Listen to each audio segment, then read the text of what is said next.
Mister Tirunelveli மரியாதைனா என்னன்னு உங்களுக்கு தெரியுமா? ஒரு அறநிலைத்துறை அமைச்சர் அவர் உண்மையாதான் பேசியிருக்காரு திருச்சியில. இன்னும் வருங்காலத்துல எதிர்கட்சியே இருக்காதுன்னு சொல்லி, அது அவர் மட்டும் சொல்ல, தமிழ்நாடு ஃபுல்லா பேசிக்கிறாங்க. ஒரு மரியாதை கொடுத்து பேச தெரியல ஒரு அறநிலைத்துறை அமைச்சரை வந்து இன்னைக்கு ஒரு போஸ்டிங்ல இருக்காரு. அவங்க ஆட்சி நடந்துட்டு இருக்கு. ஒரு மரியாதை இல்லாம அவன் இவன் என்ன பேசுறீங்க நீங்க? நீங்க தமிழனா? தமிழ் பண்பாடுனா என்னன்னு தெரியுமா? மரியாதைக்குரிய வார்த்தைனா என்னன்னு தெரியுமா?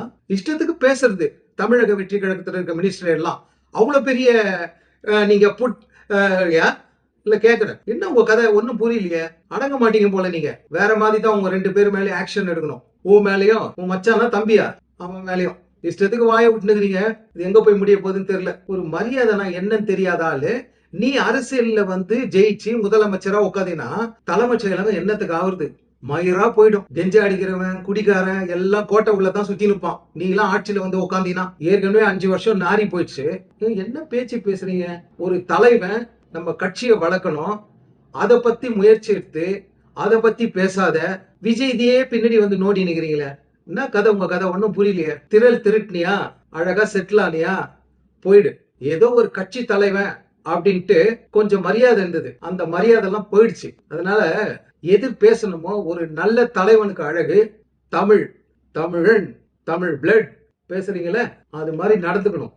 தமிழனா வீரன், ஆனா பொறாமப்படுறவன் கிடையாது. நீ பொறாமப்படுற மாதிரி நடந்துக்கிறீங்க mister Tirunelveli sir. Your speech very wrong sir. Your total corrupted version sir. உண்மையை சொல்றேன் சார். அடுத்த எலெக்ஷன்ல இல்ல இப்போ ஒரு 1 இயர்ல டோட்டல் எதிர்கட்சியே இருக்காது. இந்த இடைத்தேர்தல் வந்தா தெரிஞ்சிடும் உங்க கதெல்லாம். எதிர்கட்சியே இருக்காது. அறநிலைத்துறை அமைச்சர் வந்து உண்மையதான் சொல்லியிருக்கிறாரு. நாளைக்கு நடக்க போறதே இன்னைக்கு சொல்லியிருக்காரு. ஆனா நீங்க அதுக்கு விமர்சனம் எப்படி தெரியுமா கொடுத்திருக்கணும்? நீ என்ன படிச்சிருக்கன்னு தெரியல, ஒரே பில்டப் ஓவர் ஆகுது உண்டு. அதனால ஒரு தலைவன் எப்படி பேசணும் அப்படின்னு இன்னும் உங்களுக்கு எல்லாம் தெரியல. இதுக்கு ஐயா ஸ்டாலின் பெட்டர். நீ பேச்சாளர்ன்ட்டு உனக்கு எப்படி சர்டிபிகேட் கொடுத்தாங்கன்னு தெரியல.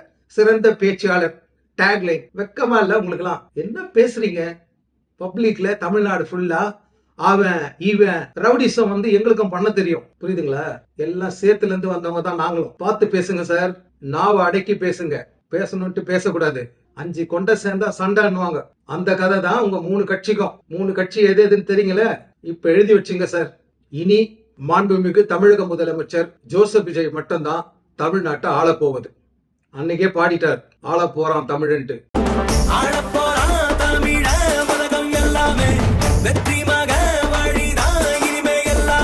இவன் தான் என் தமிழன்.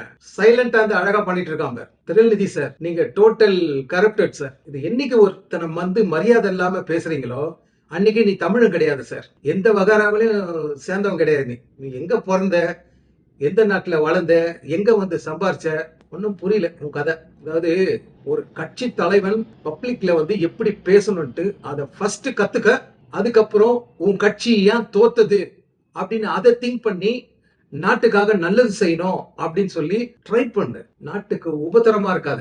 நாட்டுக்கு உபத்திரமா இருக்காத. மத்தவங்க சாபத்தை வாங்காதீங்க. திருநெல்வேலி சார், கடைசியில பாத்தீங்களா உங்களை சீமான் சார், ஐயா இப்படி எல்லாம் கூப்பிட்டு இந்த ஜனங்க இன்னைக்கு எப்படி கூப்பிடுறாங்க தெரியுமா?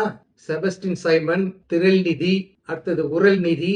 தேவையா சார் இதெல்லாம் உங்களுக்கு? இன்னும் பார்க்கத்தானே போறீங்க. திருநெல்வேலி சார், தமிழ்நாட்டு மக்கள் உங்களை அசிங்கசியமா சோசியல் மீடியால கழுவி ஊத்துறாங்க சார். இதெல்லாம் பார்த்துட்டு எப்படி சார் திருப்பி திருப்பி விமர்சனம் வச்சு பேசிட்டு இருக்கீங்க? தவறா? இதெல்லாம் ஒரு தலைவனுக்கு அழகு இல்ல சார். நீங்க தலைவனே இல்ல சார். உங்க கட்சியெல்லாம் இல்ல சார். இனிமேல் உங்களுக்கு டிவி கேக்கும் சம்பந்தமே இல்ல. தலைவன் அமைதியா இருக்கான்ல, ஏதோ ஒரு வார்த்தை எதிர்த்து பேசுறான் அவங்கள. அதான் அமைதி புயல் அட்டகாசமா வேற லெவல்ல பண்ணிட்டு இருக்கு. இப்ப இருக்க மாண்புமிகு தமிழக புரட்சி தளபதி சிஎம் பார்த்து நீங்கெல்லாம் கத்துக்கணுங்க. தலைமை பண்பனா என்னன்னு கத்துக்கணும். திருநெல்வேலி சார், உங்கள் கனவு தமிழ்நாட்டில் இனி பலிக்காது. திராவிட கழகமும் சரி, அனைத்து இந்திய அண்ணா திராவிட கழகமும் சரி, நாம் தமிழர் நல்லாதான் இருக்குது பேரு, நாம் தமிழர். ஒரு தமிழ மாதிரியா பேசுறீங்க? வெக்கமா இல்ல சார் உங்களுக்கு எல்லாம்? குழந்தைங்கலாம் திட்டுது சார் உங்களை சோசியல் மீடியால. மரியாதையா பேசுங்க.